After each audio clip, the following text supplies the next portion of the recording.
Magandang araw po, Gemini. Ito po ang inyong reading for November.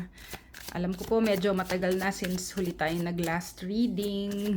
Pasensya na po. Paalala lang kung ano po ang makakatulong, yun lamang ang inyong kunin mula dito sa reading na ito. Pag medyo hindi nyo gusto, tandaan na lang na pwede nyo namang baguhin ang inyong kinabukasan. Depende po yan dun sa mga gagawin ninyo mula ngayon. Ano pa ba? Sige, kuha na tayo ng oracle cards ninyo, Gemini.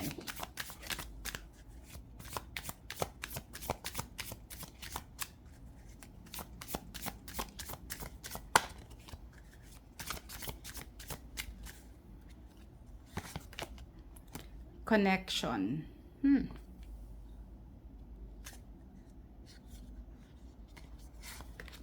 Saka nurture. Mukhang relationships ba ang pinakamahalaga, Gemini, this month?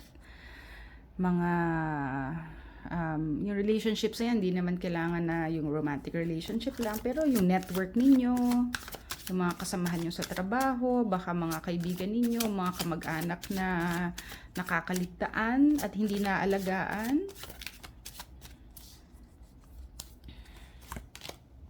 The Sun. Okay. Nice start. The Hermit. Okay. King of Cups.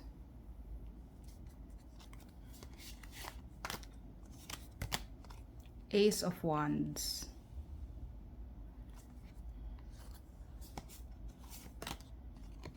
Wheel of Fortune.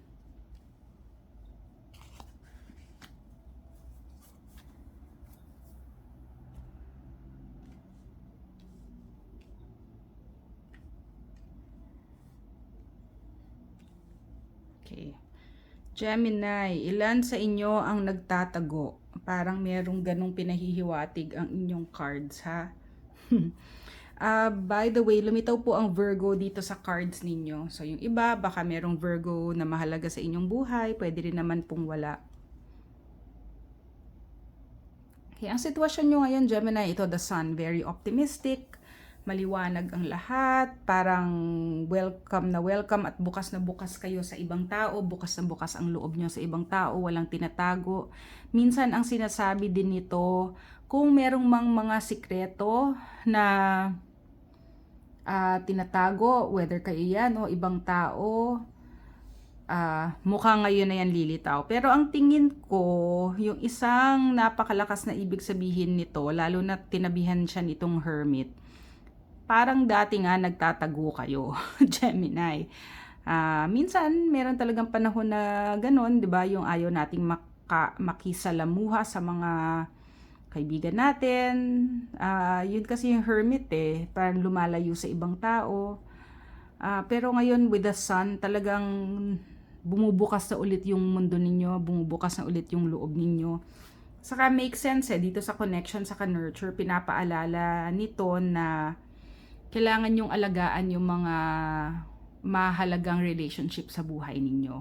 Hindi lang yun para sa kanila, hindi lang dahil mahal nyo sila at may kahalagahan sila sa buhay ninyo, pero makakatulong din yan sa inyo, Gemini, na wag magtago, wag magsarili. Okay. Possible po na meron kayong naranasan na parang baka mga emotional instability, baka medyo yung iba nakaranas ng mga mental health problems. Pero ang sinasabi po ng King of Cups, mature naman kayo enough para malampasan yan, para kahit medyo hindi ganun kaganda yung sitwasyon ninyo or meron kayong pinagdadaanan, kaya nyo yan lampasan kasi may maturity na kayo Gemini. Yun po ang sinasabi niya.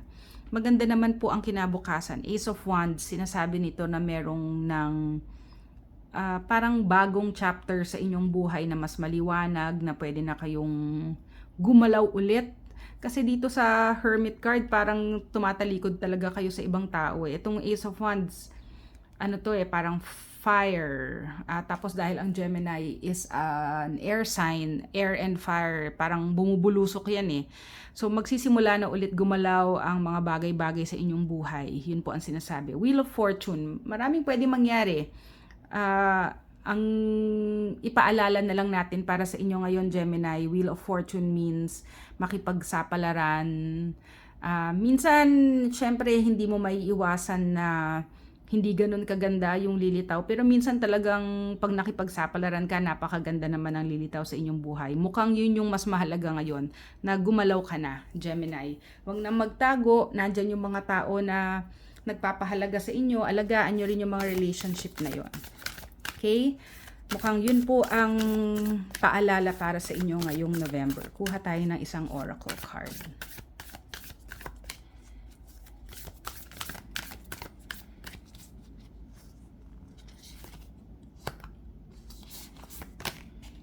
Relaxation. Okay. Okay lang din naman daw, Gemini, na magpahinga, chill. Ayan, magbasa ng libro.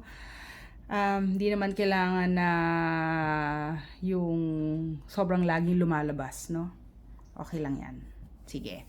Sana po nakatulong. Please like the video at subscribe po sa channel. Salamat!